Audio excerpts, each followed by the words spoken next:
Our main character, Kenichi, was your average 36-year-old salaryman, who also happened to be a total hardcore gamer. If Kenichi finished a game in under a decade, he'd deem it casual trash. So naturally, the hardcore gaming community tasked ChatGPT with finding him an ultimate challenge. And when the game's marketing pitch started sounding suspiciously like a pyramid scheme, our gaming uncle's eyes just lit up. Our man Kenichi immediately cranked the world difficulty to hell, just because he's built different. To add to the chaos, he then picked the absolute hardest class, Summoner. Even that wasn't challenging enough for Kenichi, so he threw in bottom of society for his starting background. No sooner had he finished speaking than his computer promptly sucked him in, reincarnating him into the game world as a fresh-faced, crying newborn. His new parents decided to name him Alan. Before you could say plot armor, Alan was already one. He couldn't talk yet, but he understood everything his new parents were saying. Which makes sense, considering his soul was still that of a 30-something salaryman.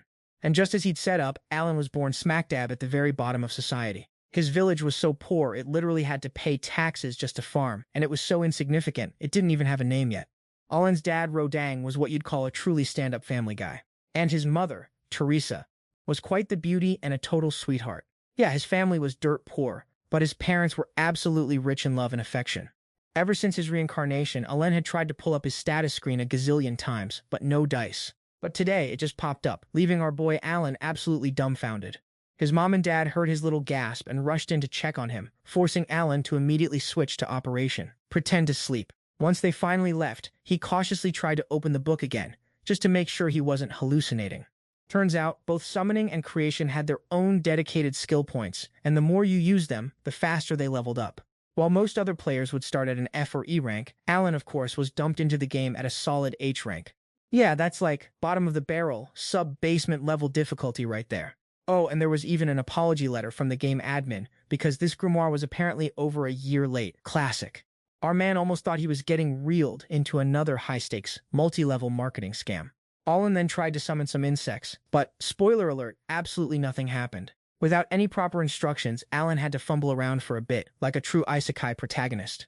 He used his creation skill to whip up an insect card, but before he could even summon a single bug, his mom came back to check, forcing him right back into his slumber charade.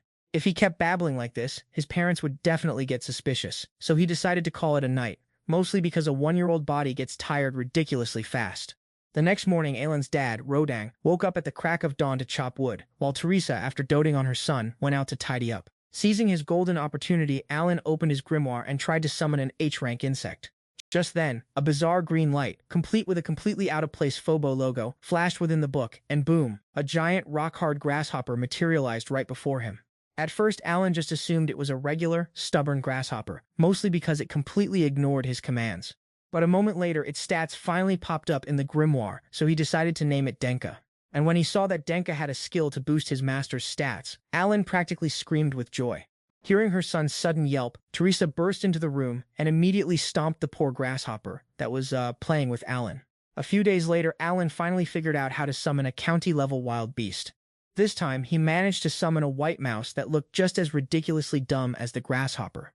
This left our protagonist pretty bummed, because this world was overflowing with epic, powerful monsters, and he was stuck with two absolute trash-tier summons.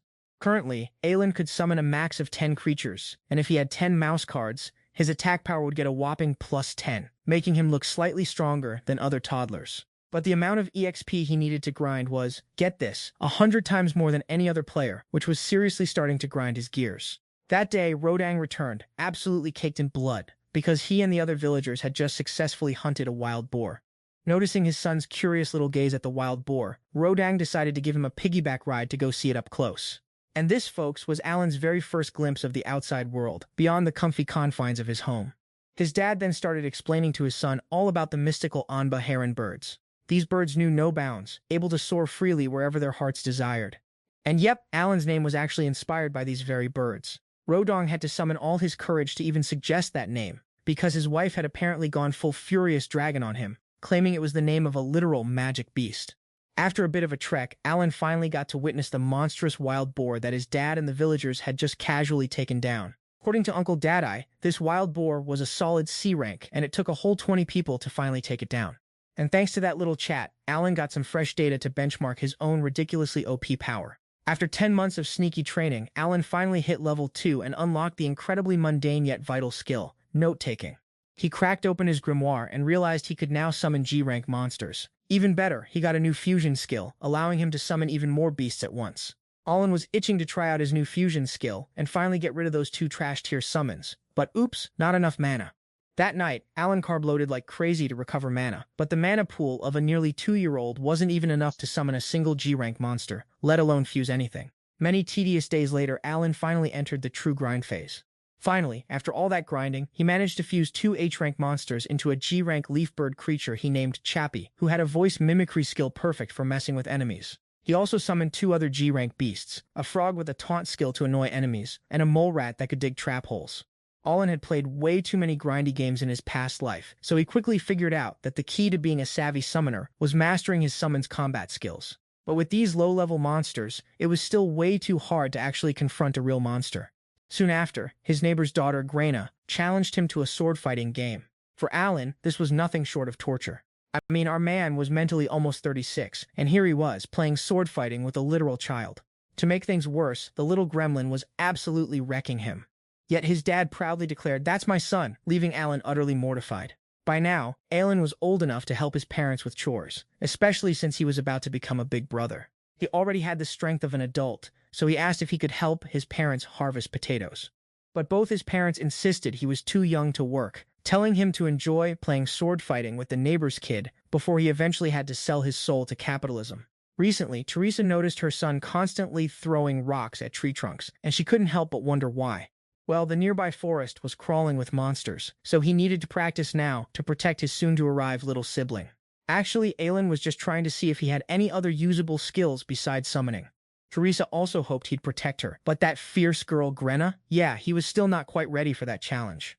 There would be an ability test for both kids when Alan turned 5, and if he was lucky, he might just escape the dreaded corporate life. Winter had arrived, and by now, Alan could sustain his locust summon for a full day without draining his mana.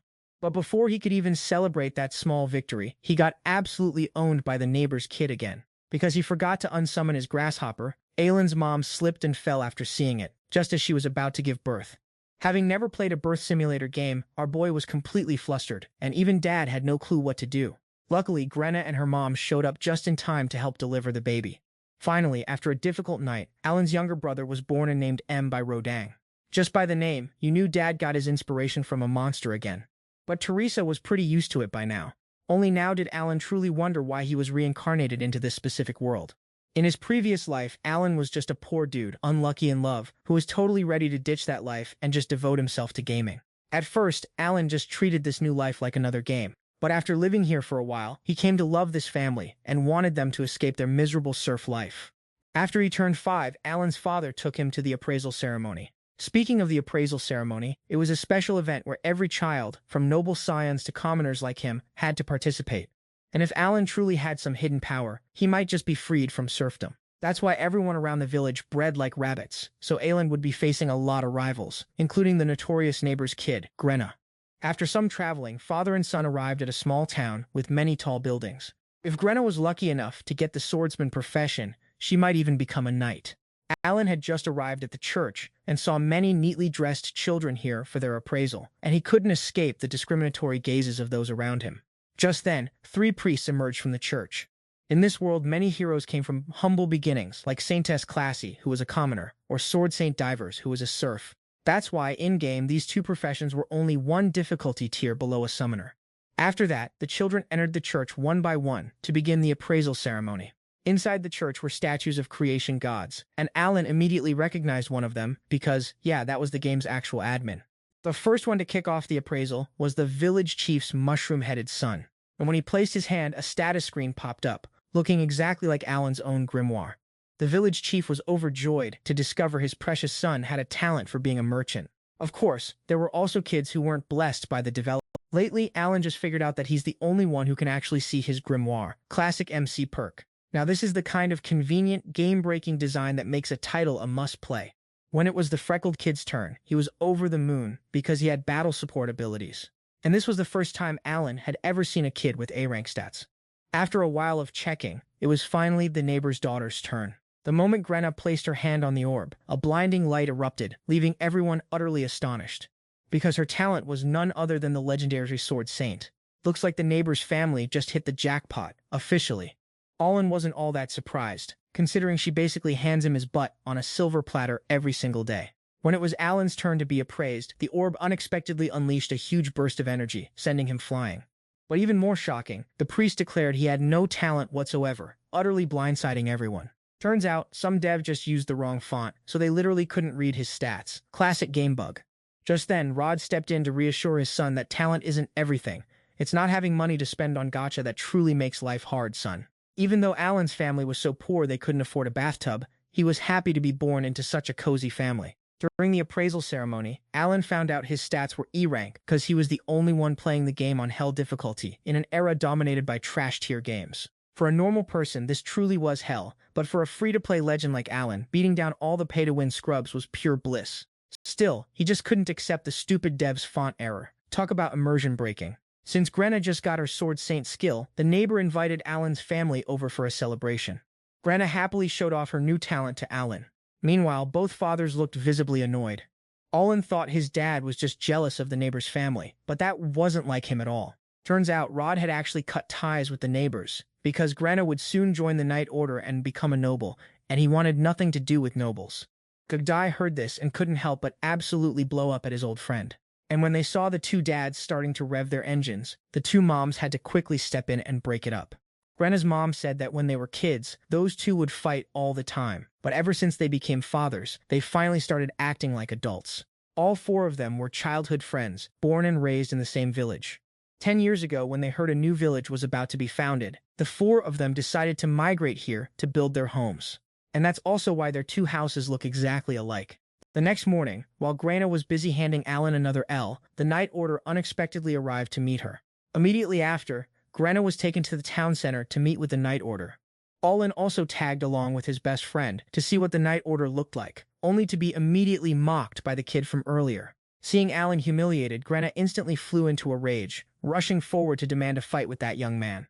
After a bit of waiting, the Knight Order finally arrived. Standing before the Knight Order, everyone had to respectfully lower their heads. Although a little sad, she would soon be leaving to become a noble with her Sword Saint skill. However, before anyone could even celebrate, the commander ordered his subordinates to arrange a real sword duel with Grenna, because a 5-year-old child possessing the Sword Saint skill was simply too unbelievable, forcing him to arrange a sword duel to verify the girl's talent. Seeing this, Shigdai immediately begged the commander to spare his daughter, but he refused. If Grenna couldn't prove she was truly OP, her entire family would face the death penalty for daring to deceive the royal family. In stark contrast to her father's anxiety, Grenna seemed utterly thrilled by the sight of all the high-ranked swords. Immediately after, the duel between Grenna and the deputy knight captain began. The duel had barely begun when the little girl rushed forward, relentlessly attacking the knight, leaving everyone utterly impressed. Thanks to her daily training with Alan, Grenna's sword skill had already reached level 5. But that alone wasn't enough to fight an experienced adult. After a period of defense, the knight unexpectedly unleashed a slash, which she parried, forcing him to land a kick that finally hit her. This made Dai and the two dads absolutely furious, of course. But they were all powerless against the pressure exerted by the knights. Even with the power of a sword saint, fighting an experienced knight was still too much of a disadvantage for a little girl. Just when everyone thought this was the end of her story, Kina suddenly pulsed with a blue light. She then unleashed a flurry of attacks on the knight, beating him so hard his sword shattered, forcing the captain to call the match. Under Kina's unexpected pressure, the deputy knight captain crumbled right in front of her, while her dad just cackled, radiating total "that's my girl" energy. Like, you ain't seen nothing yet, after they just about made themselves pee their pants. After the battle, the captain bowed deeply, apologizing to Kina and her dad for his rigid ways. Soon after, everyone gathered at the village chief's mansion to discuss her future. Kina was allowed to bring her best friend Alan to the party to ease her nerves. He understood why the village chief and his daughter were allowed there, but why was that arrogant brat invited too? The captain then introduced himself as Janeno, explaining he was sent by the Lord to confirm Kina's talents. Originally, the border village was planned to be named after the old village chief once completed. But since a sword saint had appeared there, the village would now be named Gren. He also apologized for that heart-stopping test, because 3 years prior, a sword saint had been born into a count's family. That person later served the royal family, but failed to meet their high expectations. So, they re-evaluated them and discovered they only possessed knight-level skills, because those scummy nobles had grossly exaggerated their talent. At this point, he apologized to Rodong once more, and only now did he accept that apology. At 12, Kina would be sent to the academy, so until then, he hoped Rodang would take good care of her. This academy was for talented individuals, so the uncle at the next table seized the opportunity to introduce his son, boasting about his combat support ability. Just then, Captain Gino suddenly noticed Rodang and his son. He stood up and expressed his sincere gratitude to Rodang, explaining that the Baron absolutely loved the wild boar he hunted. Rodang always took on the most dangerous missions, so to the captain, he was the village hero. Kenna would soon become a hero, but it was also hard to believe that a serf like Rodang was known by the captain. So, he hoped his son would live honorably, no matter the hardships that lay ahead. After some serious training, Alan finally hit level 3 and unlocked his F-rank summoning skill. It had been 2 years since Alan last leveled up his summoning, so the guy was super hyped to summon some new monsters. And after 2 years, Mama Rodong's belly was big again. Teresa felt her next child would likely be a girl, so she asked her husband if she could name it. Just as Alan's magic power recovered, he accidentally read out the admin's name, Elmi, out loud in front of everyone, making them think he was trying to name his new sister after a literal god. Even though Alan's summoning skill had leveled up, his overall level was still just 1. Because if he didn't get off his butt and go farm some monsters, he'd never get any EXP. But serfs weren't allowed to leave the village, and the only exception was hunting. So Alan asked his dad for permission, but Rodong refused, saying it was far too dangerous. That night, once everyone was asleep, Alan finally dared to pull out his grimoire and read the admin's message. Turns out the admin had fixed a typo for his summoner job, and because of the hellish difficulty, his stats only showed up as E rank. Oh, and the admin also sent him his actual status screen, with buffed stats that were apparently on par with a freaking sword saint. After that, Alan buffed his black card and summoned it. On the outside, it still looked like a clueless grasshopper, but now it was a bit sturdier. At the same time, he also accidentally summoned Mama Rodang into the room because his mouth was a little too loud. After some experimenting, Alan realized that the buff wouldn't disappear, and as long as he had enough magic power, he could buff all the cards in his storage. Alan tried combining different cards in his storage, but hadn't gotten a new type of card yet. And on his very last attempt, he actually managed to fuse a brand new card. The only catch was that it was just grass, albeit with the ability to enhance magic power. This made our boy super happy because with this, he could try out more things and level up way faster. At this point, Alan summoned it right away, just to see. And when it appeared, it was a literal walking apple, so he obviously named it Apple. Alan told it to try activating its aroma skill, and it dove into the ground, sprouting a small seedling, which totally amazed him. But then he suddenly realized he didn't reincarnate here just to be a farmer. Just then, Teresa happened to walk by, checking in on her son as he was hanging clothes. Luckily, she just saw it as a normal, everyday seedling. After hanging clothes, he was immediately dragged out again to be a training dummy for the future sword saint. Kina noticed that Alan seemed a little stronger lately. Well, yeah, because Alan's swordsmanship skill had reached level 3, and the sheer number of cards he possessed was growing, making him visibly stronger.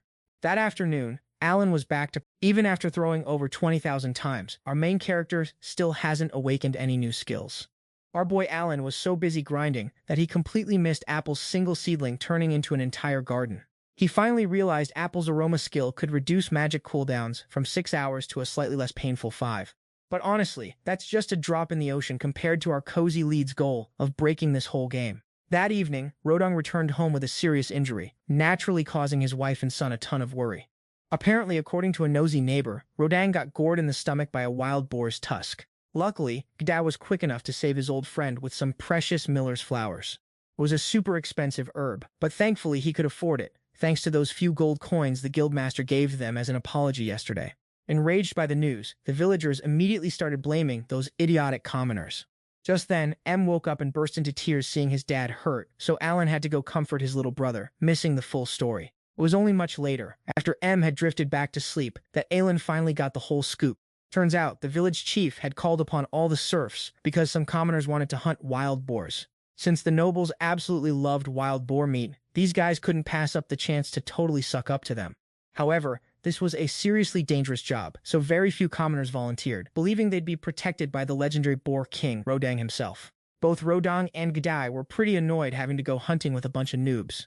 But hey, it was the village chief's direct order, so the two couldn't really refuse. Despite their total lack of combat experience, these high and mighty newbies refused to train, not wanting lowly serfs to teach them anything. So Gdai gave them what seemed like the easiest job, attracting the wild boar's attention. But when the boar actually showed up, they completely panicked, scattered like headless chickens, and forgot the entire plan, forcing Rodang to carry the whole burden and take a nasty hit to the gut. Hearing that whole story, Alin finally realized this world was way more brutal than he'd initially thought. After a night of much-needed rest, Rodang finally woke up, surrounded by his worried family. That touching, emotional moment made our boy Alin seriously question what he was even doing with his life. He'd been so obsessed with leveling up his own power that he'd forgotten about everyone else around him. For him, this was just a game, but for them it was a harsh, unforgiving reality. Afterwards, Uncle Didai brought over their share of the wild boar meat to his best friend's house.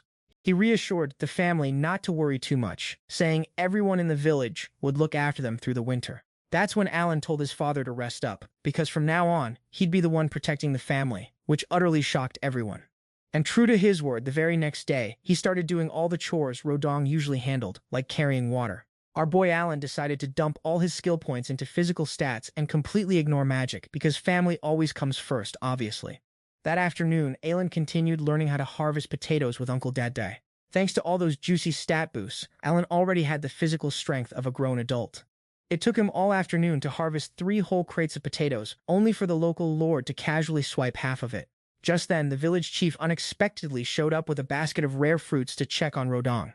And by the way, he also dragged that troublemaking punk from yesterday along to apologize to the village's hero. Alan really just wanted to punch the guy, but his parents simply gave the punk a gentle warning, acting like wise elders. Hearing that Rodong was getting better, the villagers started flocking to their house again, despite his recent hunting mishap. They even brought a ton of gifts to celebrate his recovery. Since the Lord had already claimed half their harvest, Alan decided he needed to find more food for the whole family. So bright and early, he headed to the fields, summoned a whole swarm of frogs and toads, then used his taunt skill to attract his prey's attention. At first, Alan was hoping his silly little trap would just catch a few ducks, but instead, it snagged the attention of an Anba heron, a B-rank monster. Classic. Initially, Alan planned to make a run for it, but then he realized his stats were actually high enough to give it a shot. Speaking of which, Alan grabbed his wooden sword and tried to slash the creature, but it just gave him a swift kick. So he summoned a pack of dogs to surround the monster, but it just wiped them all out in an instant.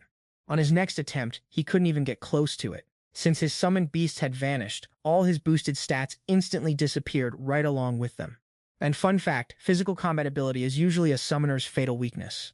In this super precarious situation, Alan quickly summoned a few larvae with the unique ability to absorb magic. After breaking free from the creature's hold, Alan summoned his dog pack again, charging in and catching the B-rank monster completely off guard, securing a spectacular victory. Afterwards, he proudly lugged the monster's carcass home to show off to his family and neighbors. Alan claimed he fought it with just a wooden sword and rocks, which Gdade found pretty hard to believe, considering the monster's body was covered in a suspicious number of bite marks. Today, with Alan busy with his actual job, Gdade was forced to duel Krenna and naturally got bonked on the head for his troubles. Afterward, the uncle-nephew duo hauled the Amba heron off for processing. Being a high-level magic beast, it was packed with all sorts of valuable loot. But no matter how much gold it promised, 60% of it was still owed to the local lord. Such is the life. Gda even pulled out a glowing magic stone from deep within its guts. This particular stone wasn't super useful for the village, so paying tax on it wouldn't be an issue. Then, the duo brought the Anba heron to report their hunt to the village chief. They planned to offer the chief all the wings and the magic stone as their tax payment. But the chief refused, saying the Lord's tax collectors were being extra greedy lately. So, our dynamic duo had to stage a little dramatic performance. They spun a tale about their family being in dire straits, with Rodang injured and unable to hunt. And then Alan, our little method actor, collapsed, as if he was moments from starvation, making their whole sob story incredibly convincing. Since the chief owed Rodang a few big favors, he decided to only take the wings, and even gave everyone permission to keep the meat from any future hunts. Days later, our little trap master Alan was back at the same spot, setting more traps for the Amba herons. Thanks to his previous battle experience, Alan realized that if he let the larvae drain their energy first, it was practically game over for the herons. Once their magic was depleted, Alan summoned his trusty dog pack to tear them to shreds. All before our cozy lead casually strolled in to finish them off with his wooden sword. From then on, our efficient hunter went out to bag some beasts every 3 days. But this particular hunt was Alan's most flawless victory yet. Just then a notification popped up. Alan had leveled up to 2, making him absolutely ecstatic. Because after 6 long years of reincarnation, he was finally tasting the sweet, sweet flavor of a level up. Today, Alan managed to hunt not 1 but 2 monsters, which completely astounded his old man. After processing the catch, he went back to his usual routine, wooden sword fighting with the neighbor girl. But since he was too busy fantasizing about hitting level 3, the pink-haired menace handed him a brutal beatdown, as usual. That evening, Alan casually dropped a bombshell on his family, claiming he'd been blessed by the gods since he was 1, explaining his superior strength and intelligence. The story reeked of pure BS, but he had to spin that yarn to keep his family from suspecting his ridiculous plot armor-level powers. To the common folk of this world, Elm was a literal creator god. But to Alan, he was just some incompetent trash-tier admin who probably lagged the server. Alan also added that he had talent, but his progress would just be a little slower than average. To keep things balanced. And as for his super-secret summoner class, he subtly apologized to them both for not being able to reveal it just yet. After hearing her son's whole elaborate story, Teresa immediately pulled Alan into a warm hug. Rodong fully supported his son taking on Elmi's challenge, assuring him that his parents would always be there to help if he ever ran into trouble. Oh, and he also asked his son to keep this whole secret from everyone, except for the neighbor, because now Rodong finally had something epic to brag about to his old buddy. Gadai already knew Alan wasn't your average kid, but he certainly didn't expect him to be, personally challenged by the gods. Today, the uncle-nephew duo ventured out to trade their magic beast meat. On their way, Gadai gave Alan a crash course on the differences between commoners and serfs. Commoners weren't subjected to the Lord's greedy 60% tax and only had to pay based on the number of people in their household. He'd heard that each serf in a household had to pay 10 gold coins if they wanted to upgrade to commoner status. Meaning to escape the rock bottom of society, Alan would need a whopping 50 gold coins.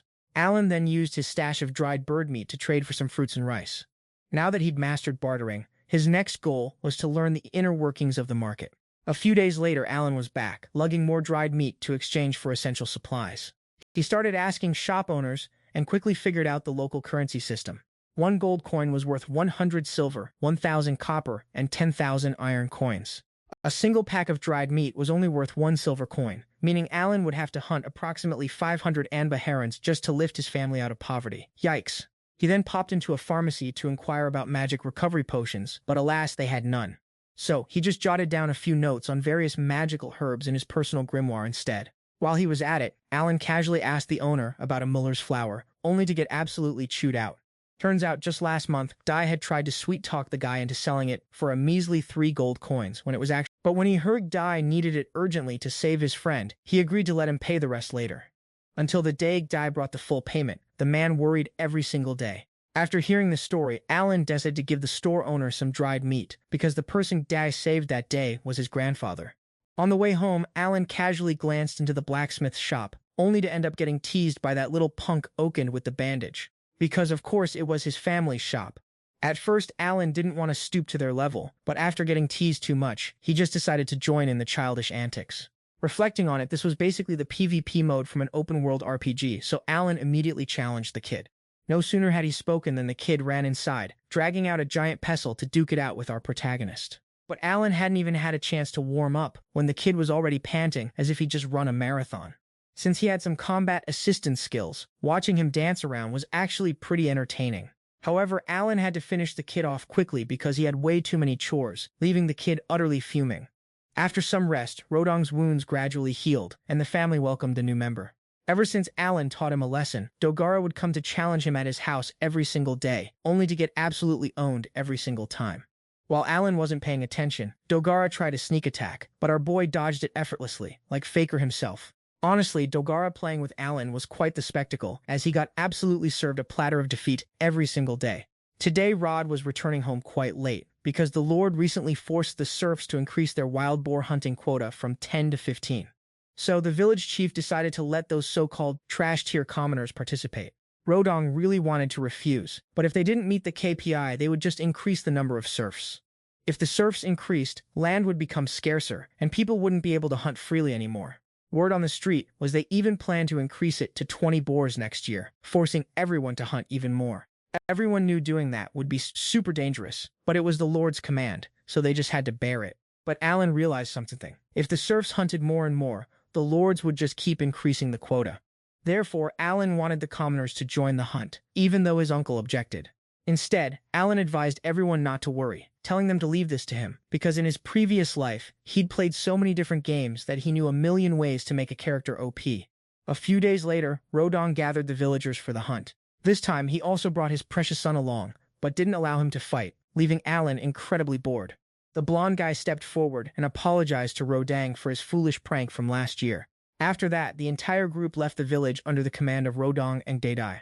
And in his 7th year since reincarnation, Alan finally got to breathe the air outside the village, just in time for autumn, when the wild boars would leave White Dragon Mountain to forage. And apparently, the White Dragon was rumored to live somewhere on that very mountain. Seeing the kid mumbling to himself, the uncles just assumed he was scared. After arriving at the designated location, everyone began to set up their formation. 2 hunters were sent to lure the wild boar back to them. Next, Dai's team positioned themselves to block the wild boar, creating an opportunity for Rodang's team to finish it off. Alin, watching everyone fight, was incredibly excited, wondering how these rookies weren't absolutely terrified facing off against it. Seeing the boar was about to go down, Alan told the commoners to rush in and KS it for extra experience. Thanks to Alan's guidance, those two actually leveled up, while he, who only contributed with his mouth, got rewarded with absolutely nothing. Because of this, he asked his uncles to persuade Rodang to let him use a spear. But about that, sorry kid, can't help you there. Seeing the uncle across the way was a butcher, Alan brought him home to help him butcher some birds. He promised to give the uncle 2 portions of meat for each bird butchered, which made him very happy.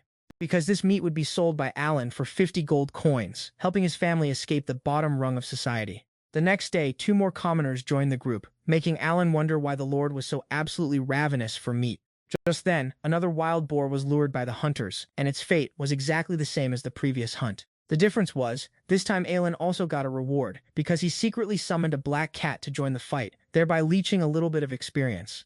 This world also had a New Year celebration custom, and it was Alan's first time being invited to the village chief's house, even getting gifts to take home to his family. The village chief was very grateful to everyone for successfully hunting 15 wild boars this year.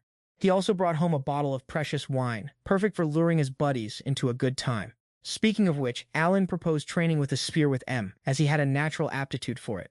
Grenna also wanted to train with them, but if the young mother joined, it would just be pure chaos. Meanwhile, the 2 old guys had their eyes set on Alan's bottle of booze, but our boy wasn't sharing since it was a precious gift from the village chief. Problem was, Alan wasn't old enough to drink it anyway, which just annoyed the 2 grown men even more. So our little negotiator Alan proposed a challenge to Uncle Dadai. If Uncle Dadai won, the booze was his for the taking. But if Alan won, he wanted permission to finally go spear hunting for wild boars this year. It was at this moment that the 2 old guys realized they'd just been completely outmaneuvered by a literal child. Thankfully, the 2 formidable ladies of the house gave their blessing for the father-son, uncle-nephew duo to battle it out, mostly for entertainment. And so Alan challenged Uncle Gadai to a classic arm wrestling match. See, Alan had just hit level 6 and had summoned a full stack of attack-boosting cards, so he was absolutely certain he couldn't lose to his uncle. Just as Alan predicted, he absolutely dominated his uncle in a literal heartbeat. Rodang, however, said he'd wait until his son's hand had fully recovered before their match. When it was Rodang's turn, Alan was genuinely surprised by how incredibly tough and calloused his own father's hand was. And Rodang, in turn, was shocked to see his little boy had grown strong enough to challenge his own father. Alan wanted to prove he was all grown up with his newfound power, but today, he had to put in 100 times more effort than a normal person. Even with all his attack stats buffed, Alan still ultimately lost to his dad. Because after all, Rodang was the legendary wild boar destroyer. Since he lost, Alan had to fork over the precious booze to both of them.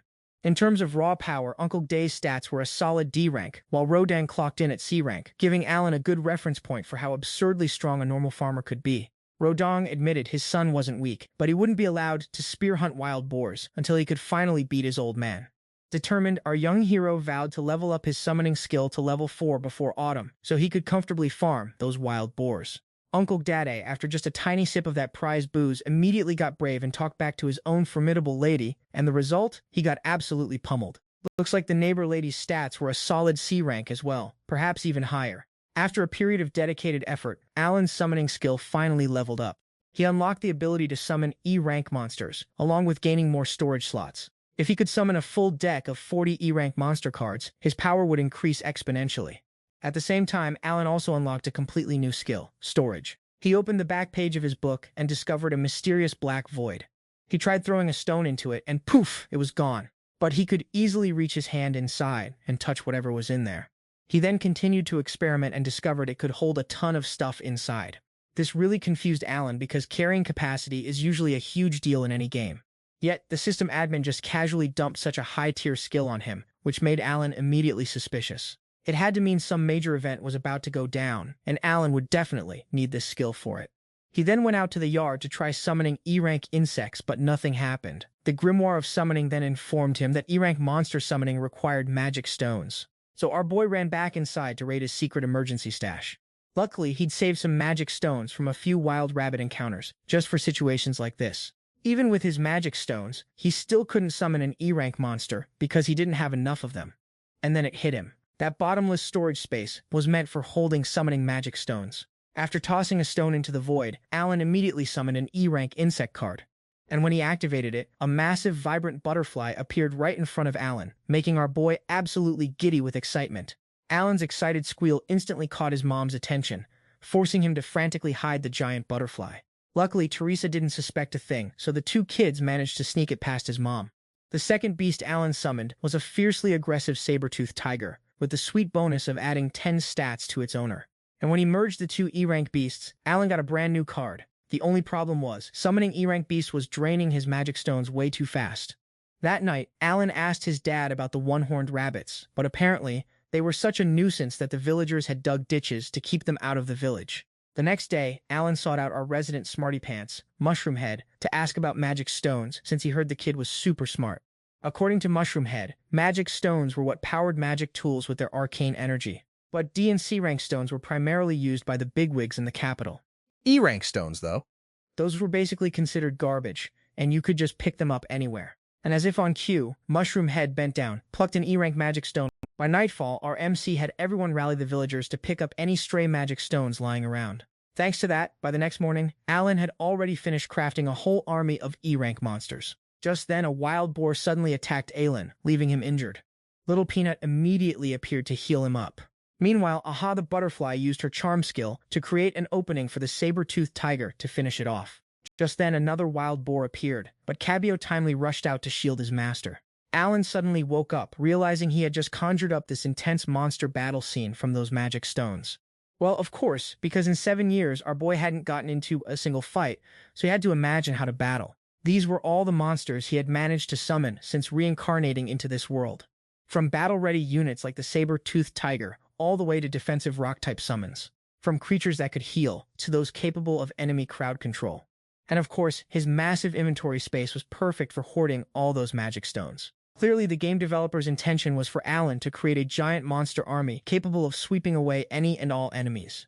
Today, the village chief called Rodong and Gdadai to inform them both that the Lord would be visiting next month. They needed a guide for the Lord, and the chief decided to entrust Alan with this crucial role, mostly because his own son was a total waste of space. If Alan relied solely on his hunting skills to earn 50 gold coins, it would take him a whopping 10 years to lift his family out of the social gutter. But if the Lord were to grant him some status, well, that would be a completely different story. That's why Alan decided to take the job, seizing the opportunity to really flex on the Lord. Finally, the day arrived for the legendary Big Shot Lord's visit, and this time he even brought his beloved daughter, who apparently begged to come along. The Lord then expressed his deep gratitude for the village's contributions, and also apologized for the increased wild boar meat quota. He knew it would be a burden on the village, but he simply couldn't defy the king's orders. Or rather, that Viscount who's always sucking up to his majesty was the real culprit. During the meal, the Lord and his daughter were surprisingly full of praise for the village's food, and wanted to know its origins. Seizing that opportunity, Alan politely explained to the Lord that the dish was made from Anba heron meat. Initially, the Lord and his daughter thought Alan was the son of a knight commander, but upon learning he was a serf, Miss Sesson immediately showed her disdain. Because of that, the Lord had to reprimand her, reminding her that serfs were still people of his territory after all. Meanwhile, Commander Genino was eagerly looking forward to the wild boar hunt tomorrow. Alan would be the guide, and the commander's elite knights would handle the rest. But Alan simply said that hunting 20 wild boars would be child's play for him, leaving everyone utterly astonished. The next day, the entire party, guided by Alan, headed to the hunting grounds. He even prepared an observation post for the Lord, but the young ladies still looked at him with utter contempt. Because the previous hunt was so ridiculously bountiful, the villagers had used the leftover hides and bones to sew armor. Alan then explained to everyone the task of the wild boar baiting team. Commander Reno unexpectedly asked about the future sword saint, and Alan casually replied that she was still doing very well. A tutor would be coming for Kina to prepare her for the academy entrance exam, but Alan couldn't imagine that girl actually sitting down to study. After the first team lured the boars back, the shield team would control them, creating an opening for the long spear team to finish them off.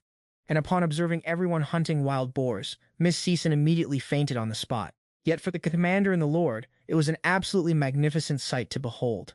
Just then, 2 more wild boars unexpectedly appeared, prompting the commander to order his knights to assist. But Alan calmly told them not to worry, as the hunters were already trained for situations just like this. Balog Dai and Rodong split into 2 attack groups. For the past 10 years, the village's hunting team couldn't manage more than 1 boar at a time, simply because they didn't know how to handle such situations, and they lacked proper equipment. With the king taking a 60% cut, the remaining amount could only be used for food, and the only thing they could ever upgrade were their spears. But if you mastered the 7 boar hunting skills, an effective strategy was all you needed to get the job done. Even before the big shot lord arrived, the villagers had already taken down 7 boars, meaning this year's quota only needed 10 more to be complete. And at this rate, they would have more than enough boars to present to the lord by next month. Seeing that the lord was quite impressed, Alan seized the opportunity to ask him for 2 things. He wanted the lord to provide VIP shields for his hunters, and the second was permission to buy and sell alcohol. Because if they had too much wild boar meat, its value would drop, so he wanted to use it to trade for alcohol. Hunting was a very dangerous job, and he wanted to use alcohol to boost his hunters' morale. Commander Reno also found it to be a very reasonable request, so the lord decided he would consider it. Our boy Alan got some rare praise from the lord for his performance during the hunt. But before he could even flex, Sin, our resident tsundere in training, immediately ripped into him for getting a big head over a tiny compliment. Our unbothered lead just brushed it off, though, since this was probably the last time they'd even see each other anyway. That afternoon, the lord summoned Rodong, his son Engda, to bestow their rewards. And just as Alan casually predicted, Rodong's family and Gda's family were officially granted commoner status. Alan was absolutely thrilled, because after 8 long years he could finally go out and hunt freely. And his first target, naturally, was the white dragon rumored to be hiding somewhere in the mountains. But the biggest surprise? The lord didn't just free 2 families. He declared any serf who'd hunted for over 10 years would also be released from the bottom of society. Before they left, the lord, on behalf of the king, posed a question to the entire village. Apparently, His Majesty wanted to make Grenna a new symbol and was curious about their unique wild boar hunting method. So Gdai stepped up, speaking for Rodong, and recounted the village's history to them both. About 13 years ago, over 100 serfs arrived to clear and settle this land. But then, a rogue wild boar suddenly appeared and devoured all their food supply. Most of these serfs had lived hard lives in their old villages, so they had virtually nowhere to go back to. That's when Rodang rallied everyone to stand up and hunt the boar for food. Back then, they had no weapons, so even though they eventually caught the boar, many of their brothers fell in the process. Among them was Rodang's own friend, a loss that still haunts him to this day. Hearing this story, the lord's admiration for Rodang only grew stronger. He then decided to grant Rodang an additional private reward, which completely caught him off guard. Alan initially thought his dad would just ask for more booze, but then Rodang shockingly requested that Alan be allowed to apprentice at the lord's mansion. Alan absolutely did not want this, as it would mean missing his chance to hunt that white dragon. Plus, living with that annoying girl would probably drive him insane. However, the lord deemed Alan's skill level too low for a mere apprenticeship. Instead, he decided to make Alan a full-fledged servant, which shocked everyone present. Basically, the 2 jobs were pretty much the same to him, so Alan just planned to slither through it like an eel, unnoticed. But when he saw Rodang practically weeping with emotion, he just couldn't bring himself to refuse. The next morning, Alan's entire family prepared an outfit for him to begin his new career in the city. Before setting off, Alan noticed Grena looking a little down, so he offered her one last sword match. Grena was set to join the academy and serve the nobility at age 12, so this might be their last encounter, and he wanted a proper fight. Since it was their final match, he casually summoned 2 bird cards to boost his speed stats. Thanks to his overwhelming speed, Alan completely dominated Grena throughout the match and claimed a decisive victory. But Alan, ever the gentleman, insisted Grena consider it a draw, as he really wanted a rematch next time. Before leaving, Alan also made sure to remind his little brother to take good care of Mom and his sister back home. Mushroomhead and Dogara also showed up to see Alan off. Before Alan hit the road, they gave him a small knife as a memento. Afterward, his parents personally accompanied him a little further down the road. His dad told him that being a servant was just the first step and to keep working hard. After some time traveling, Alan finally arrived at a sprawling mansion. And just as Alan predicted, Sin immediately started bossing him around all day long. From being turned into a human ladder to help her pick fruit, to running endless errands all day. Just then, a magical airship suddenly appeared in the sky, completely astounding our boy. Despite living in the Lord's mansion, his sleeping quarters were basically a pigsty. After waking up, Alan took a deep whiff of some fresh grass, just to get his human energy going. Next, he headed to breakfast with the other servants. There, a guy named Riken explained the mansion's intricate servant hierarchy to Alan. Riken explained that Alan's servant position wasn't just an apprenticeship. It meant the Lord recognized him as a member of the household, which was why Rodong had gotten so emotional.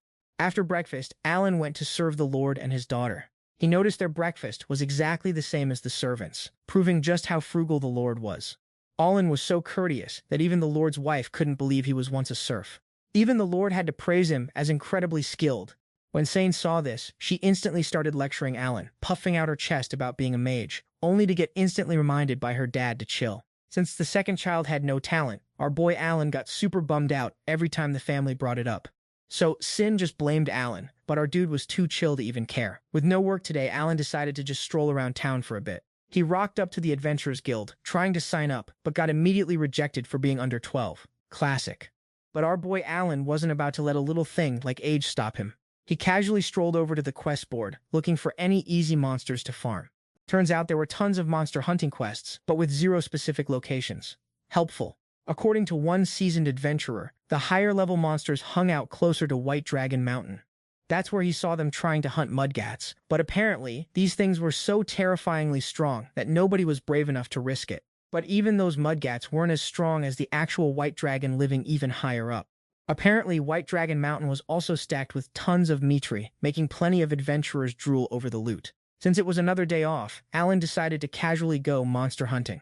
Because he was part of the Lord's family, Alan had free reign to enter and exit the city like he owned the place. His uncle was absolutely shocked to see the kid just casually wandering around like that, especially since the outside world was supposedly super dangerous. He set his sights on the D-rank monsters chilling within a 10-kilometer radius.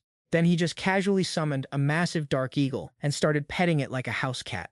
He figured if he just waited around, his chances of running into monsters were pretty much 0. So Alan just decided to summon an entire flock of eagles and commanded them to go find monsters ASAP. Next up, he summoned his trusty saber-toothed tiger, Tama. But apparently, this one's a bit of a knucklehead, so besides fighting and making funny faces, it has no idea what Alan's saying. Just then, one of the dark eagles spotted a monster, so Alan hustled after it. After a bit of moving, it led him straight to a whole gang of goblins, just chilling and having a meeting. Alan, being the king of casual overkill, summoned 5 more saber-toothed tigers in front and 5 behind, just to perfectly encircle these green-skinned dudes. He then commanded his magic beasts to take care of the goblins, but surprise, these goblins were actually stronger than his tigers. Oops. So Alan just casually summoned some aha butterflies to put the entire goblin horde to sleep. Problem solved. And once those goblins were snoozing, it was pretty much easy mode. After easily dispatching 5 greenskins, Alan snagged 5,000 EXP, which honestly just awakened his inner monster farming beast.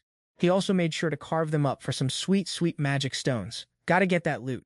Once he was done looting, he just ordered his dark eagles to find more goblins, because apparently they were super easy to farm and drop tons of loot. In just one day, Alan single-handedly instilled existential dread into the entire goblin clan living in that forest. He ended up farming over 16,000 EXP and shot up 2 whole levels, making our boy incredibly hyped. Alan also discovered a juicy tidbit about the aha butterflies. Apparently, they have an 80% success rate at putting goblins to sleep.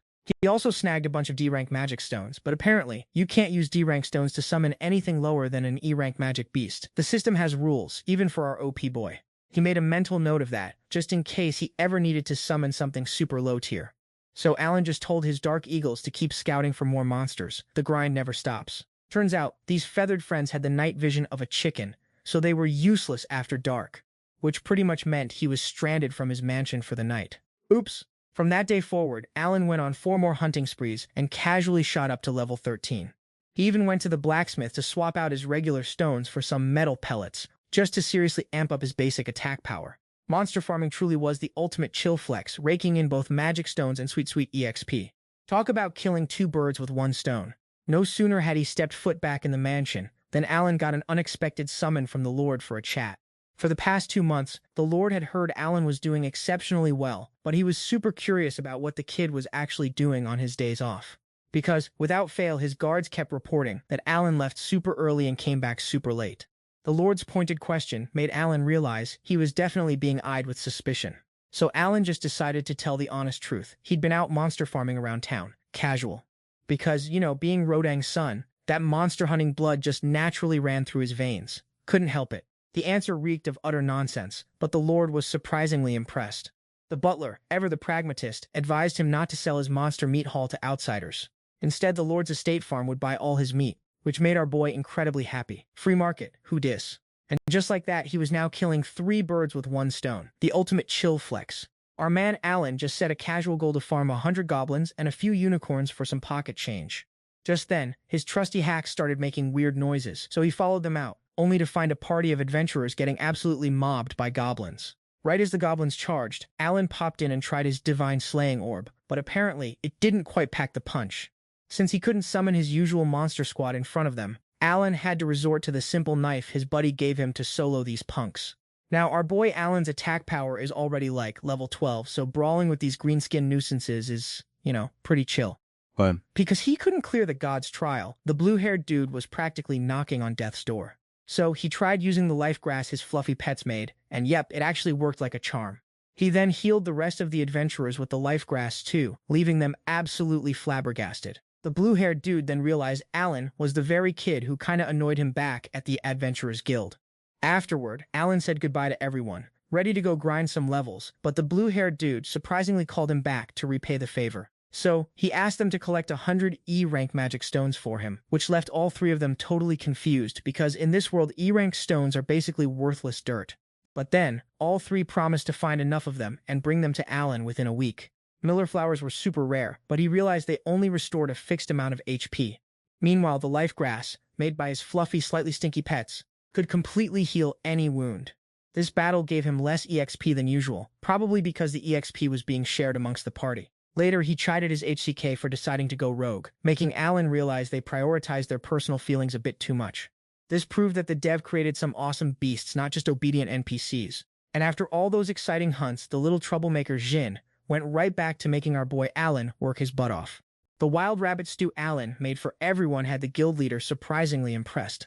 Apparently, Krina village just hunted 20 wild boars, but their local lord didn't even get a sniff. Turns out the king had actually gobbled it all up himself. Our man Alan was 8 this year, but he'd never seen a case where a peasant was eating better than a noble's son. So his older brother asked Alan to help him hunt a white deer. But little Zin insisted that only she was allowed to boss him around. Still, Alan agreed to hunt the white deer because it was a C-rank magic beast, and honestly, his next big target anyway. On the next day off, Alan found a white deer tearing apart a bunch of green-skinned goblins. He immediately summoned his froggy squad to provoke the white deer, but quickly recalled them as the deer approached. Alan repeated this process countless times until he lured it right into his mole's trap. After finishing off the white deer, Alan dragged it back to the mansion, making everyone panic, thinking a monster attack was happening. He got a ton of EXP, but the fight was absolutely exhausting, so he might give white deer hunting a pass for a while. Meanwhile, the Lord grew suspicious. No untalented 10-year-old could solo a C-rank magic beast after all. That evening, the butler gave Alan a new job as a hunter, meaning he could now freely go monster hunting. And the butler also doubled Alan's salary compared to what it was, making him absolutely thrilled. But the butler only allowed him to hunt once a week. His main job was still serving the young lady, which totally killed his vibe. The new year arrived, and today his eldest brother Miha returned home to visit the family on a giant magic airship. Alan also took the chance to step out and greet the young master. He noticed Miha behaved very gently, quite unlike his wild little sister. After welcoming the young master, Alan went into the forest and hunted some strange monsters, making the head chef ecstatic as he planned to use them for the young master's meals. Afterward, he quickly moved to the garden because he heard guild leader Janeno was sparring with young master Miha. After some time studying at the academy, he noticed the young master's skills had improved by leaps and bounds. Seeing Alan return, Shin immediately ran over to chat with him. Miha knew Alan was very strong, so he also wanted to spar with him. The Lord saw this as an opportunity to investigate this kid, so he gave his immediate permission. Currently, Alan was in hunting mode, so his stats were at their maximum, and thanks to his frequent hunts, he'd reached level 20, making him confident he could easily win. Alan initially held back, not wanting to hurt the young master, but he was quickly overwhelmed by Miha's true power. Not only could he not keep up with the young master's speed, but Miha even parried his sword with one hand. Reno advised the lady not to worry too much, as Miha couldn't possibly lose to someone with no combat experience. Just as predicted, Alan suffered a bitter defeat at the hands of the young master. It wasn't that Alan underestimated his opponent. Mihai was just completely out of his league, though Alan still got praised by our boy. Mihai got ridiculously strong, apparently because he casually cleared a dungeon over summer break. Because, if you're living at this academy and haven't conquered a dungeon, they just kick you out. Totally normal. Studies were tough, but Mihai conveniently stumbled into a training session with a literal sword saint. Lucky him, right? So yeah, training with a sword saint and clearing dungeons meant Mihai leveled up like 100 times faster than your average Joe. Meanwhile, our boy Alan here apparently prefers playing on hard mode, so he's leveling up a casual 10,000 times slower than Mihai. Word on the street is Mihai is coming back next summer, and Alan's already hoping for a rematch. But then Mihai casually dropped the bomb that he wanted Alan to look after his sister, which sent our boy into a full-blown meltdown. Alan's original plan was to build up some reputation so he could just vibe and farm monsters in peace. But if he keeps getting tangled up with that annoying girl, he's never gonna get anywhere close to unbothered farming god status. A few days later, Mihai headed back to the academy, which, plot twist, is also where Alan's countryside buddies will eventually end up. Today, Sir Carell, a true this local bully trying to ruin the vibe type, rolled up to the Lord's mansion for a visit. Just one look at this dude, and you know he's the high and mighty type who learned absolutely nothing. Apparently, this Viscount Carell governs the territory on the other side of the White Dragon Mountain Range, according to Riken. Word is, these two families have been beefing since forever, so Riken warned Alan not to be a dum-dum and poke the bear. Alan, being the good host, brought out some rare wild boar meat for the Viscount, who raved about how delicious it was. Except plot twist, it was just unicorn rabbit meat. Our lord wasn't about to waste precious wild boar on that guy. Turns out, this dude actually convinced the king to ramp up wild boar production, which totally cheesed Alan off because the capital then hoovered up most of the supply. The White Dragon Mountain Range is packed with rare Maithia ore, but thanks to the White Dragon guarding this side, the Granville family's economy is basically in the gutter. However, every 100 years, this White Dragon apparently just hops over to the other side of the mountain, which explains why the Viscount's family was the one suffering last century. It's a whole dragon-powered economic cycle, I guess. A few days prior, Carell's daughter had her appraisal ceremony, so he came to his old buddy's place today to, flex about it. Speaking of appraisals, Alan's secretly hoping Mass has some talent too, since the kid's a beast with a spear. But then Carell, with a ridiculously smug grin, actually bragged that his daughter had no talent. Alan was completely flummoxed. While peasants are literally praying their kids have talent to escape poverty, these nobles seem to be doing the exact opposite. Go figure. After dropping that bombshell on the Granville family, Carell just waltzed off, leaving Alan with a gazillion WTF questions in his head. That afternoon, Alan casually asked some senior adventurers where he could find some C-rank monsters, which understandably got some serious side-eye. Mostly because the goblins around here have basically noped out of existence. And honestly, he's so OP, farming those low-level scrubs would be like a drop in the ocean for him. The blue-haired adventurer was like, "Whoa, hold up, that's dangerous." But Alan just brushed it off, saying, "Nah fam, my skill game is strong now." So, the whole crew ended up hitting up the blacksmith for some sweet new gear before their hunting trip. Big thanks to the adventurer squad, Alan managed to snag himself a pretty solid gear set. He then yeeted himself straight to the C-rank monster zone and immediately spotted a snail, taking a nap. Unlike his own OP summoned beasts, regular monsters actually need to, rest to recover their strength. Seizing this golden opportunity, Alan commanded his saber-toothed tiger squad to go in for the kill. The snail tried its best to resist, but let's be real, it was like 20 on 1. The poor thing didn't stand a chance. Alan was stoked that he could now just straight-up body C-rank monsters without even bothering with traps. But then he remembered his spar with Mihai, and he was like, okay, maybe I'm not all that just yet. Following his trusty guide, Alan then stumbled upon a C-rank armored ant. The ant not so subtly spotted Alan, so he immediately unleashed his saber-toothed tiger squad. But its armor was so thick, it was basically no-damage territory for his physical attacks. So Alan, ever the tactician, switched gears and summoned his swarm of sleep pollen butterflies. Seizing the moment, Alan jumped in for an attack. But seriously, that armor was still basically a brick wall. Finally, after way too much effort, Alan finally snagged some EXP from the thing. Since armored ants are totally immune to physical attacks, Alan decided to just lean into his high intelligence stat and switch to magic. It's almost Alan's 1-year anniversary here, but all he wants to do is ask the professor if he has a knack for magic, which left Seinen completely bewildered. Because, hello, no talent means no magic for you, buddy. So the professor brought out a crystal ball for Alan to test, and it literally just said, nah, refusing to light up. Our boy was pissed. The Lord was just chilling, minding his own business, when news dropped that Amogus was about to attack the town. Apparently, it's heading straight for the south gate, and it'll be there in about 2 hours. But since the captain was conveniently out, the Lord decided to just borrow some power from the local adventurers guild. Alan tried to volunteer for battle, but Sin shut him down, saying Magas was way too powerful. But Alan wasn't having it. Besides being the lady's personal attendant, he was also the territory's official hunter. The murder gas was a B-rank monster, meaning the local adventurers had basically zero chance against it. That morning, Alan had gone a little too hard grinding levels with his magic, making the current situation extra critical. By now, the murder gas was right at the city gates, about to attack the townsfolk. With no magic left, Alan pulled out a desperate fatal blow technique. He chucked something right into its eye. Provoked by Alan, the murder gas immediately switched its target to him. The veteran soldiers couldn't help but be flabbergasted by his sheer recklessness. Back on the battlefield, Alan was currently being chased so hard by the magic beast, he was practically running out of his pants. It could have wiped Alan out in a single move, but it chose not to, preferring to play with its food. Luckily, his magic power recovered just in time, so Alan used 36 butterfly cards to boost his speed and stamina. He then summoned 3 ahas to try and put the murder gas to sleep, but it had zero effect. So Alan summoned 3 more for backup, only for them to be wiped out just as easily. With no other choice, he resorted to the ultimate strategy, running away. Thanks to the dense forest, Alan luckily managed to shake off the magic beast. The murder gas had extremely high resistance to debuffs, so he couldn't use his usual attack strategy. But luring it away from town was a success in itself. Just as Alan was about to head home, he realized the monster had just been toying with him all along. 3 days later, Alan finally staggered back to town, looking like he'd been put through a meat grinder. After he woke up, Sesson and the butler came to visit him. Alan also took the opportunity to tell them how the Mur had chased him for 3 straight days before he finally managed to shake it off. Alan reported the incident to the Lord, who rewarded him with 20 gold coins for saving the town from an obvious disaster. This made our boy incredibly happy, because with that money, he could finally go buy himself a brand new top-tier farming tool.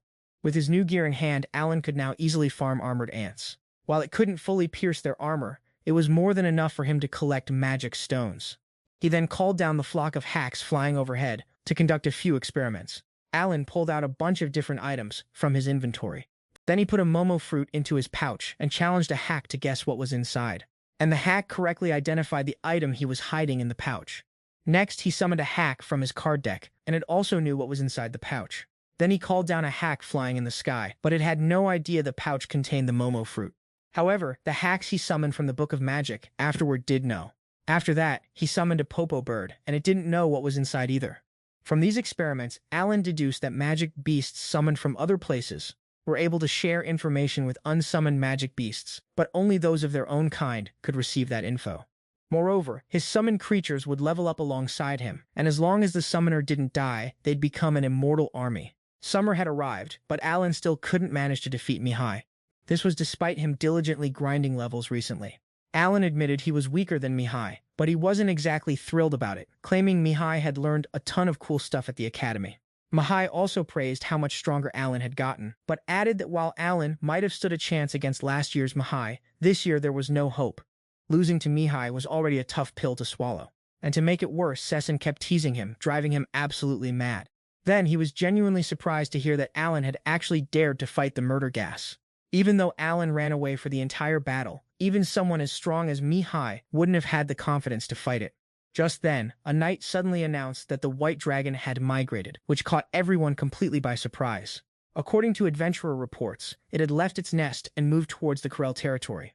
Hearing this news, the Lord was absolutely overjoyed, declaring that his family's time had finally come. But before they could start mining the Mai Tia ore, they first needed to figure out where its new nest was.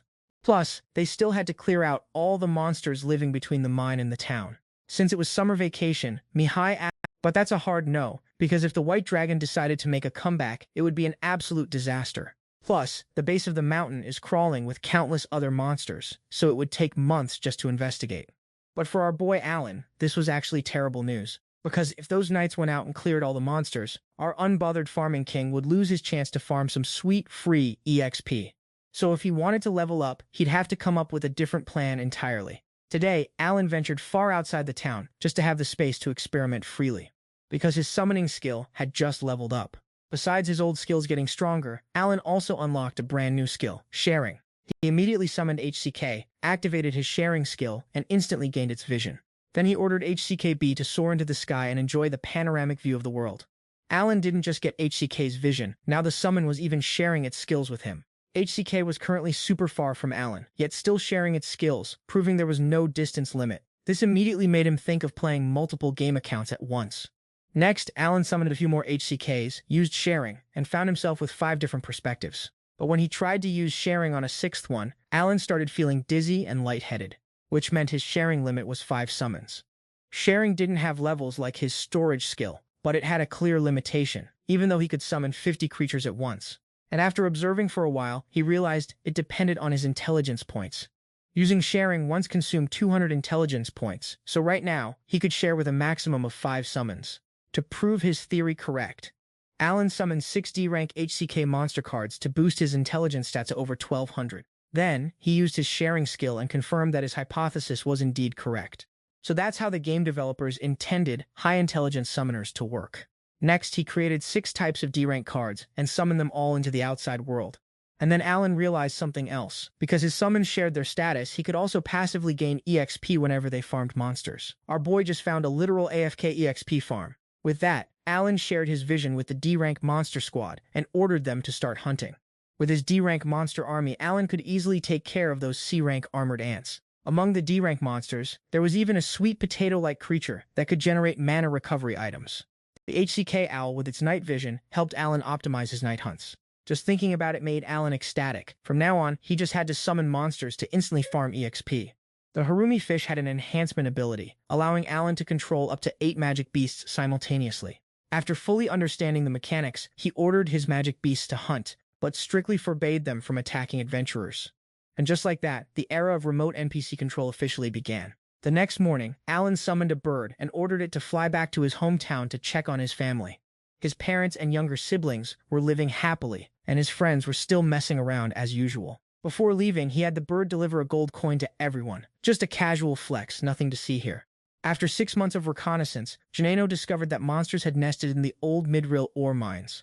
Not only the 4 mining areas, but even the neighboring villages were occupied by goblins and orcs. The Lord desperately wanted the mines operational right away, but the captain stated it would take 3 years to clear out all the monsters. You could tell the Lord was in a rush, because the economy had been struggling lately. As for Karel, that old geezer kept pushing for mining operations, which resulted in him getting flambéed by the White Dragon. Whoops. Even though he was busy serving the Lord's family, Alan was still racking up monster hunting EXP thanks to his dispatched NPC army. He planned to leave the Lord's mansion when he turned 12 to become an adventurer. And during his 2 years living there, he decided to casually clear out all the monsters in the territory as a little thank you to the Lord. Over the past month, Alan had been farming monsters by strategically preserving their spawn points. But because those goblins dared to provoke humans, each time, he made sure they permanently vanished from the territory. He ordered his bear army to block the village's entrances and exits, then charged in to tear them apart. This, of course, absolutely infuriated the Goblin King, but our boy Alan had already clashed with plenty of C-rank monsters and wasn't afraid of anyone. After clearing out a goblin village, Alan casually received 48,000 EXP. In the blink of an eye, Mihai had graduated from the academy and returned to the territory. As soon as he got home, Mihai immediately challenged Alan to a solo duel, making everyone around him think he was pretty weird. Now that Alan's skill protection wore off, he's finally got his full power back on deck for this level. He then casually summoned 30 spider cards and 20 bear cards to buff his stats for the upcoming duel with Mihai. Turns out, Mihai wanted Alan to actually take a fight seriously, so our boy had to win this year, no matter what. The duel kicked off and Alan charged in, his speed totally catching Mihai off guard.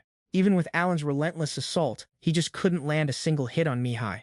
That's when he realized he was completely outclassed by his lord's insane swordsmanship. Mihai praised Alan for powering up big time, admitting our MC actually managed to make him sweat this round. Since Mihai had officially graduated, Sin suggested Alan could totally hit him up for some sword lessons. Just then, Mihai dropped a bombshell on his 2 younger siblings. He had to fulfill his noble duties soon and wouldn't be able to come home. Mihai didn't elaborate on what these duties were, but his parents' faces instantly told a somber story. He told his sister not to worry, promising he'd be back in 3 years. This instantly made Alan recall the intense argument between the Lord and old Karel. It was almost as if he knew exactly what Mihai was about to walk into. The next morning, Mihai said his goodbyes to the family and headed off to fulfill his military service. Though technically, it was his noble duty. Before he left, Mihai asked Alan to look after Sin and make sure she stayed safe. And in that moment, Alan realized even someone as strong as Mihai was genuinely trembling before this thing called noble duty. In the days that followed, our boy Alan basically wiped out entire goblin villages, effortlessly hitting level 36. And today was finally the day he was going to take on the orcs. Alan summoned Harumi to boost the entire squad's evasion stats. He sent his bronze summons to the front lines, essentially using them as glorified meat shields. Whenever they got dinged up, he'd just recall them and swap in a fresh one. The moment Alan stepped into the village, a casual 200 orcs popped up, ready to get decked. But to Alan, these guys were basically just walking, talking experience points.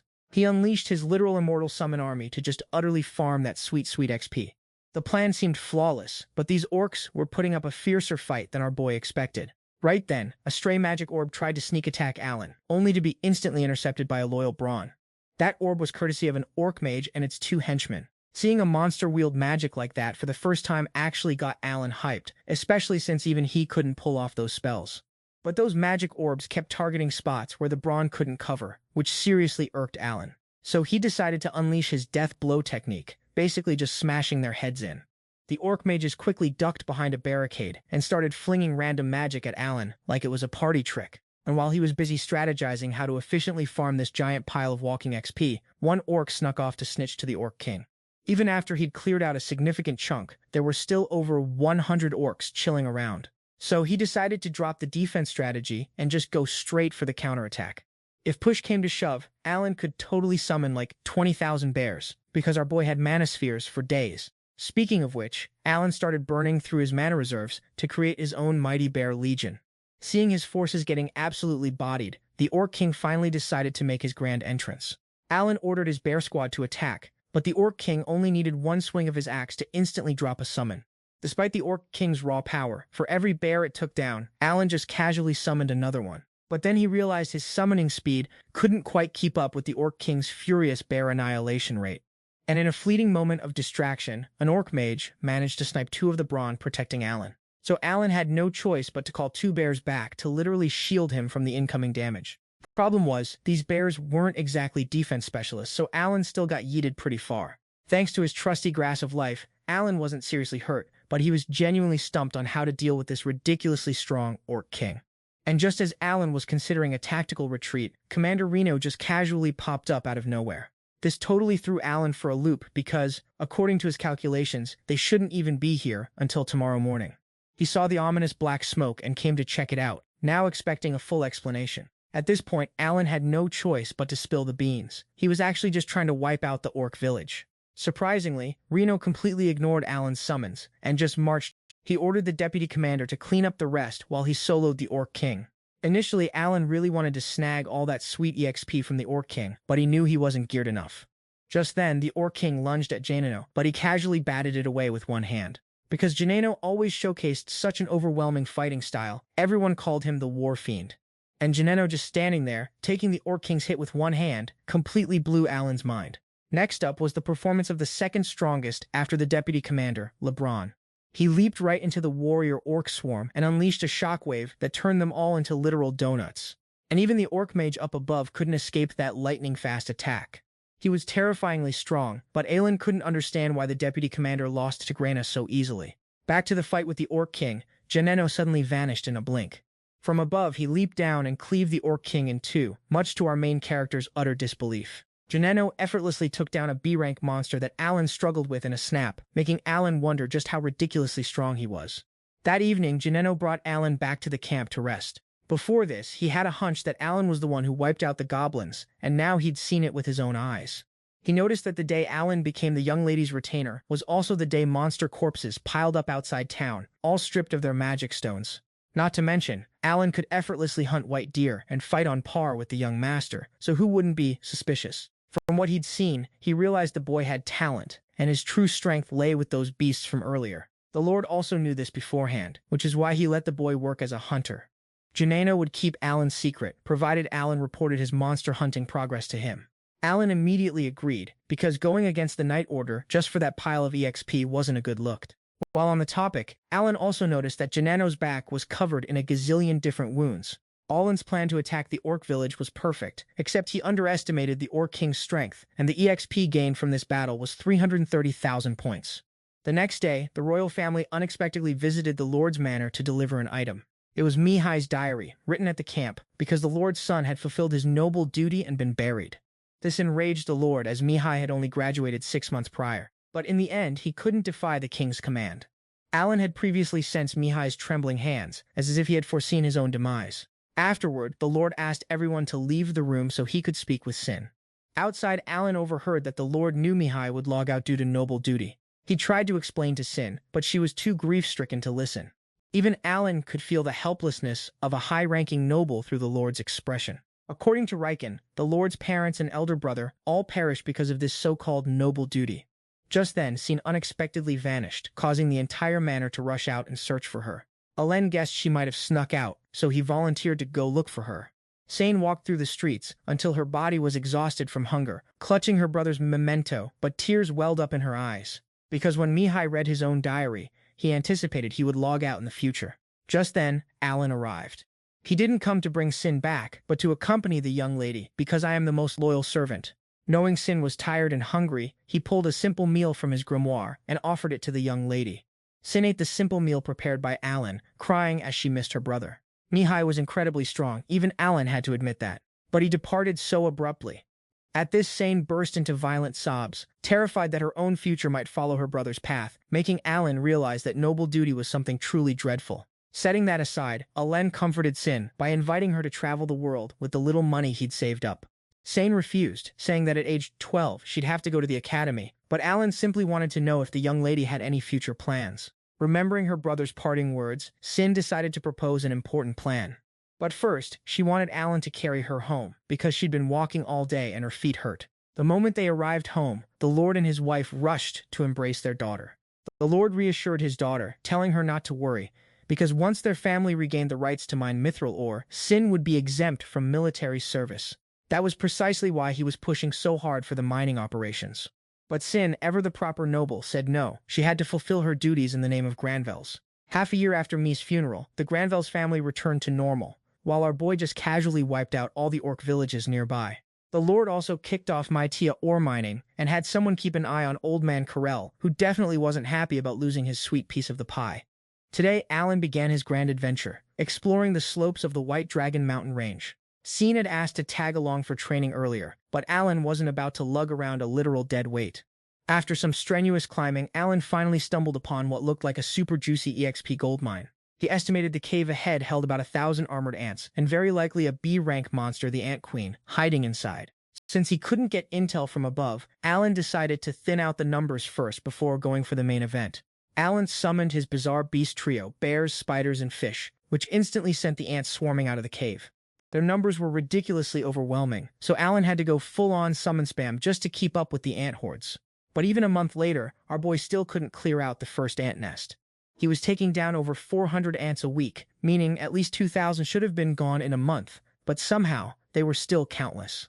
Alan kept at it for another 2 months, but his efforts barely made a dent, forcing him to finally switch up his strategy. But then, today, the ants suddenly started thinning out and vanished, proving his original wear-them-down plan had finally worked.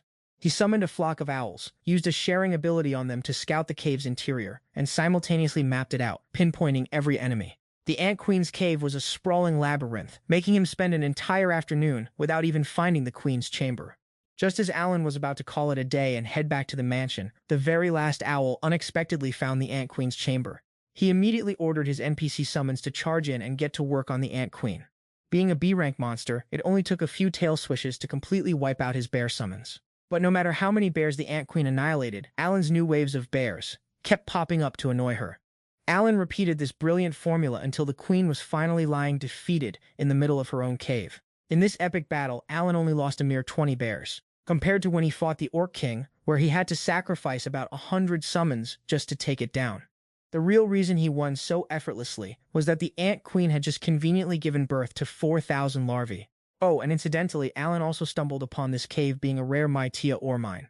The next morning, Alan returned with an Ant Queen's shell, but everyone's reaction was weirdly chill, because even a super-seasoned warrior like Gino had literally never seen an Ant Queen before. Plus, even his most elite army wasn't guaranteed to clear that ant nest, so everyone's skepticism was totally understandable.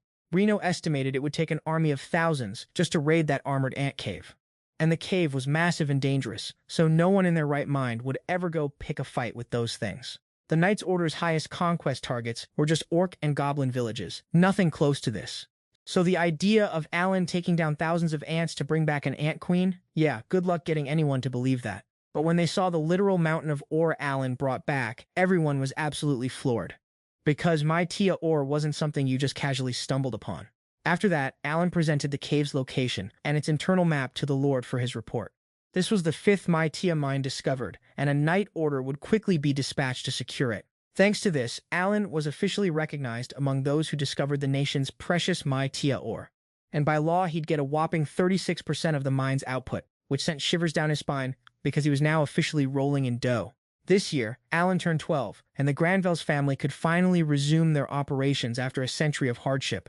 Now, he didn't have to worry about money anymore, but this kind of stability wasn't exactly his end goal. Just then, a fancy royal envoy and Viscount Corell popped up at the mansion for a visit.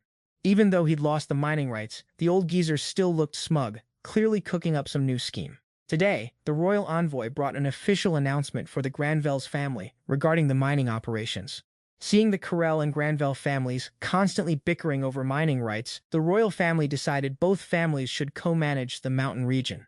This made the Lord absolutely furious, considering he had just barely managed to reclaim those mining rights. Naturally, the Lord couldn't accept this ridiculous agreement, so he wanted to verify it personally. Because of this, the envoy verbally roasted him for daring to question the royal family's decree. After that, the envoy dramatically exited with Corell, leaving the Lord utterly boiling with rage. He immediately called for someone to return and accompany him to the capital. This whole situation ended up forcing our boy Alan to put his Granville's escape plan on hold. While sharing benefits would normally be cause for celebration, the fact that his partner was Corell definitely wasn't. Just then, a frantic scream erupted from Sin's room. Our MC Alan instantly dashed upstairs, only to find the young lady Sin being snatched away by 3 random goons. Alan wasted no time drawing his sword and jumping into action, but this one-eyed punk proved to be a lot tougher than he anticipated. Our boy had to strategically retreat, pop a stat-boosting card like it was a potion, and then get right back into the fray. Alan lunged, swinging his sword at the eye-patch thug, who immediately sensed our hero's power level had just gotten a serious upgrade. Realizing that a prolonged fight with Alan here wasn't in their best interest, they tossed a sleeping gas bomb and made their getaway. When he finally came to, Alan found himself tied up right alongside Sin. Quick thinking, as always, he summoned a few birds onto the ceiling and used his shared vision skill to get a full scope of the room. Besides the 3 goons he just duked it out with, there was also their ringleader, Dagra. Dagra, looking unimpressed, wondered why his crew decided to snatch up some random black-haired kid too. One of the thugs explained that the kid's sword skills were so impressive, they figured he'd be worth a fortune on the black market. Dagra, utterly unamused, promptly punched his subordinate right in the gut. He only asked for the Baron's daughter. Thank you very much. Just one look, and Alan could instantly tell just how dangerous Dagra really was. According to the other 3 goons, this Dagra guy was powerful enough to go toe-to-toe with Captain Gino himself. Since his prized manhwa sword got dropped back in Sin's room, Alan's only weapons now were his sword hilt and some emergency death blow techniques. Seizing the perfect opportunity while one thug took a bathroom break, Alan sent his summoned bird on a recon mission to find an escape route. After a quick scout, he realized they were all trapped on some kind of magic-powered airship. He then circled over to the dining room, where he spotted Old Man Corell chortling away with none other than the royal envoy. Plot twist. These 2 were the actual masterminds behind Sin's kidnapping. Just then, Sin abruptly woke up, forcing Alan to rush back and help his young mistress. He summoned his Ahadu butterflies to instantly put one thug to sleep, then effortlessly untied himself to take on the remaining 2. Alan then summoned a horde of magic beasts, creating a perfect distraction to draw the enemy's attention. Seizing the golden opportunity, he delivered a strategic kick, right where it hurts, instantly shutting down 2 of the kidnappers. Just as he was about to untie Sin, she suddenly cried out a warning. The moment he turned around, Dagra unleashed a devastating wrathful dragon kick, sending Alan flying straight into the wall. Dagra's speed was so insane it felt like he was spamming some sort of cheat-level skill. Thinking fast, Alan used his parrot's voice mimicry skill to create a sudden distraction, throwing Dagra off his game. He then summoned a web-shooting spider to bind Dagra tightly, followed by an armored legion to block the path and ensure the 2 of them could make a clean getaway.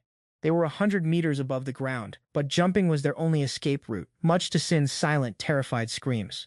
But our ingenious Alan had already prepped a set of stat-boosting cards, ensuring his young mistress would have a perfectly safe landing. He then used some trusty healing herbs to quickly recover his stamina, so he could literally carry Sin all the way back to the mansion. Alan, ever the gentleman, asked about Sin's well-being, but she was far more interested in knowing what the heck those magic beasts were. Unfortunately, Alan didn't have time for a Q&A session. They still needed to make a quick escape. Our MC quickly realized the enemy had tracking abilities, so he purposely took circuitous, unpredictable routes to throw them off his scent. Simultaneously, he shared his vision with his summoned owl, giving him an aerial view to map out their escape. Since both houses were on opposite sides of the White Dragon Mountains, following the mountain trails would lead them right to the Granville's Gate. He then summoned some aerial brawn creatures, allowing them to travel through the air without leaving a single trace. After a long trek, Alan sensed Dagra was starting to lag behind, so he decided it was the perfect time to set up camp and catch some Z's. Sin, still reeling from the day's events, couldn't wrap her head around why Alen kept all his amazing talents a secret. Our unbothered MC simply explained that talking about it wouldn't solve anything, so why bother? After a night of well-deserved rest, Alan continued carrying the young lady back to her home territory. He used his shared vision skill to pinpoint Dagra's location, spotting him standing ominously on a distant city wall. And then, in a surprising move, Dagra began moving in a wide arc, specifically trying to pick up Alan's scent. After another exhausting day of travel, Alan finally managed to get Sin back to her family's domain. But he also instantly realized Dagra was now dangerously close, prompting our boy to hit the gas and keep on running. Dagra, having figured out he was being tracked, used his superior speed to completely shake off Alan's summoned beast surveillance. Sin, panicking, suggested Alan should just stay with the Night Order, but Alan casually mentioned that Dagra was literally hired to take out both the vice captain and the captain. This whole chaotic mess was clearly way too much for a sheltered 12-year-old young lady like Sin to handle. Seeing her start to despair, Alan quickly reassured her that he was still keeping that guy on a leash. Plus, he had promised Mihai he'd protect Sin no matter what. Thanks to Alan hoarding enough life grass to fill a warehouse, stamina was literally a non-issue for them. But then, another uninvited guest crashed the party, the notorious murder gas monster that Alan conveniently ghosted 3 years ago. With 2 enemies in hot pursuit, our boy had to whip up a game plan to take down this specific monster first. After stashing Sin in a secure spot, Alan casually returned to re-engage with the M-gas monster. He summoned a web-slinging spider horde and unleashed a bear battalion to maul the thing. And while it was momentarily stunned, he took the opportunity to chuck something right into its eye. Because even if he went down, at least Sin would be safe. Right on cue, the monster unexpectedly wiped out his entire summoned beast squad, then choked Alan, forcing him to chug healing potions like it was a bottomless brunch.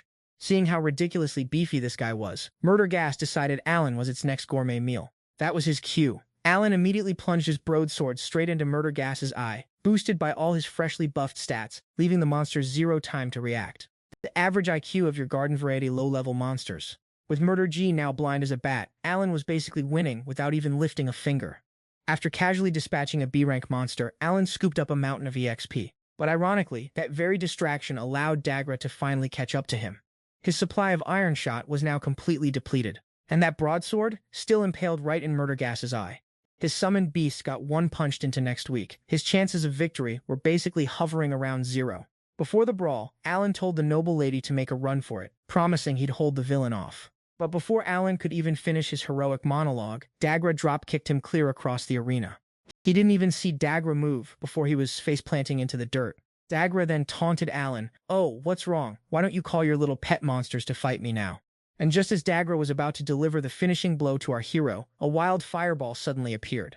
Turns out it was Sin, bravely launching a magic attack at Dagra, albeit with her knees trembling. Her dad only ever allowed her to use magic within the academy walls, but now she had no choice but to unleash it to help Alan. However, Sin was currently so weak that Dagra could take her out with a single slap, warning her not to be reckless. Meanwhile, Alan seized the opportunity to verbally abuse Dagra, calling him a cowardly deserter who fled the battlefield. This naturally sent Dagra into a furious rage, and he promptly turned his attention to giving Alan a beating. But our boy's actions weren't without reason, because that brief distraction was just enough time for his summoned beast to fetch the strongest general in the entire territory. Only then did Dagra realize Alan had been stalling for backup, but by now it was far too late. Before the main event, Dagra tried to provoke the general, calling him a rural hiding captain who lived like a parasite off the nobility. Taking advantage of a moment's distraction, Dagra lunged with superhuman speed, but his attack couldn't even scratch the general's armor. While he failed to inflict any damage on Janeno, he definitely succeeded in royally ticking him off. Before deleting Dagra from existence, the general began to speak of the battlefield, where his comrades had sacrificed everything so he could live. And yet Dagra had fled from that very destiny, a fact that enraged the general beyond measure. With that, Gino unleashed an aura slash that immediately reincarnated Dagra onto another server entirely. Afterward, Alan brought Sin back to the mansion, causing an emotional explosion among everyone there. The next day, Alan reported everything he'd overheard on the ship to the Lord. Turns out, Karel and the envoy had conspired to crush the Granville's family, all to seize the Minister of Justice position and the lucrative manhwa mining rights. This news infuriated the Lord, and he immediately planned to march straight to the royal palace to report it. So Alan decided to casually hand over his own manhwa mining rights to the Lord, allowing him to leverage it for maximum pressure in the negotiations. This was basically asking an upright man like the Lord to buy into royal corruption, which made him quite hesitant. So, Alan recounted the tale of how he and his father back in the countryside often had to get their hands dirty to protect their humble village. Alan's words might have been a bit blunt, but the Lord, having lived a life of hardship, completely understood his sentiment. Thus the Lord promised Alan that he would make excellent use of his mining privileges. Thanks to this, Lord Granville was able to completely resolve the issue and was subsequently promoted to Viscount. A few days later, Alan and Sin headed to the library to inquire about the mysterious duties of nobility. The professor then unfurled a world map and began explaining the ins and outs. Our story begins in the vast northern empire and its surrounding continents. In the old days, this kingdom used to throw down with the empire, but now it's chill times, so noble duties got officially cancelled. But plot twist, over 100 years ago, the Demon King suddenly decided he wanted all the kings to bow down to him. Naturally, the human kings were like, nah fam, so this absolute clown of a demon lord sent his beast armies to invade the continents. To stop the Demon King's expansion, a 5-continent alliance was formed, the ultimate fantasy team-up. But even with all that, they still couldn't stop the Demon King's invasion, until a chosen one, a young hero named Helmios, showed up. This dude graduated the academy at 15, then immediately went to the battlefield and started putting the Demon King's entire army through absolute hell, and he's still at it. Since the kingdom of Alan hadn't been invaded yet, its king had to send warriors and resources to the front lines. So, the king went full war economy, demanding more wild boar meat, 70% of the mythical manhwa, and slapping a 3-year mandatory combat duty on any talented noble or royal. Some lucky ones would make it to the heroes' camp, but let's just say over 50% of these warriors ended up logging out permanently. After a month back from the capital, a certain lord sent his thanks to Alan, rewarding him 600 silver. Even though his family got back their mining rights for manhwa, the lord's daughter, Sin, was still dead set on going to war, so he begged Alan to become her personal guardian. With the lord laying it on thick like that, Alan reluctantly agreed to protect Sin, which obviously made the old man super happy. But our boy Alan, ever the humble one, didn't dare take the extra 200 silver. Instead, he just asked for a casual tax exemption for his family. He also got permission to peace out from his servant job, officially upgrading to personal guardian. The Lord probably saw this coming a mile away, so he gave Alan yet another precious sword as a bonus. Honestly, our boy originally just wanted to find a super hard game to flex his skills and conquer a virtual world. But somehow, he actually got sucked into this life, now stuck helping people restore the balance of the entire world. Talk about a side quest gone